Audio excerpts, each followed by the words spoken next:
Steven Universe and all associated images are property of Cartoon Network, Rebekah Sugar, and any and all other respective owners. I don't know them all. All footage in this video has been used for the purpose of critique parody under fair use.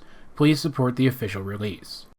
One of the Steven Universe theory-related questions that I see people asking the most often is how it is that cross-gem fusions get their names. Since Homeworld Society doesn't seem to allow for cross-gem fusions to exist, it wouldn't make sense that these gems would have names pre-assigned to them. The series hasn't given us any wholly satisfying answer to this question. In fact, it's barely given us enough to form a coherent theory. And while it is entirely possible that the names of cross-gem fusions are just an artistic choice, that there is no in-universe reason for why fusions of two or more different kinds of gems know their own name immediately, I don't think that's the case, and I think we've actually gotten the answer in the background of the episode Earthlings. When the character of Smoky Quartz first debuted, we learned quite a few things. In addition to being introduced to a very interesting character, we also learned that Steven confused with gems, and that a fusion of two different types of quartz is still a cross-gem fusion. But more than that, I think we learned how gem fusions get their names. Notice that when asked, Smoky says that Amethyst knows their name. That Amethyst knows that a fusion of a rose quartz and an amethyst is a smoky quartz. She couldn't have known this from some instance of forming smoky quartz with rose, as she and Steven had to later introduce Smoky to the other crystal gems, meaning that amethyst and rose never actually fused. So how is it that she had this information? She says it as if it's some kind of general knowledge. An amethyst and a rose quartz fused to make a smoky quartz, as if she's reading the information off of a website. It certainly doesn't sound like she gleaned this information from some sort of personal experience. This scene containing this line with its particular phrasing has gotten me wondering, if gems are like computers, then it makes sense that there could be some information stored on them that's only accessible under certain circumstances.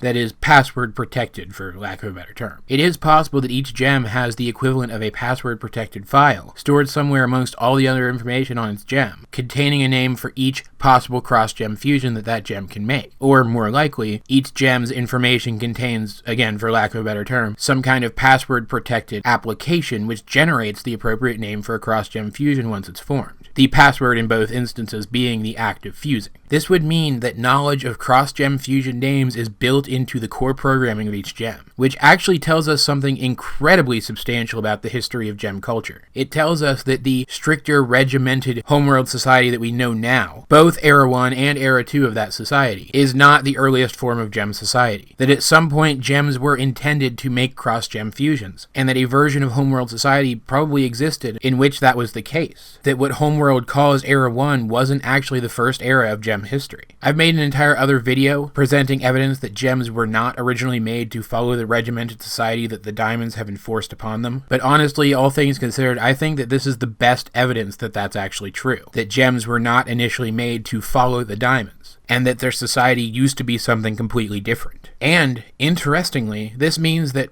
probably unknowingly, Rose and her crystal gems were very likely actually fighting to restore gem society to something like what it used to be, or at least allow some gems to choose that older form of society. A society with more freedoms, where cross-gem fusions weren't just considered appropriate, but were integral to who gems were. Perhaps gems in this society used to behave like Garnet, choosing to fuse permanently with other gems so that they could choose their own identity. It's really interesting to think about, and I'd like to go back through the entire series and see if there's any more evidence of this being true. Unfortunately, that's going to take some time, so I'm going to go ahead and leave this particular theory here for now. But I'm very curious to know what you guys think. Do you think that this is a plausible explanation for how fusion gems get their names? Do you think that Gem Society could have been so different at some point in the past? Let's get a discussion going in the comment section down below. Either way, this has been AJ22, and I will talk to you guys later.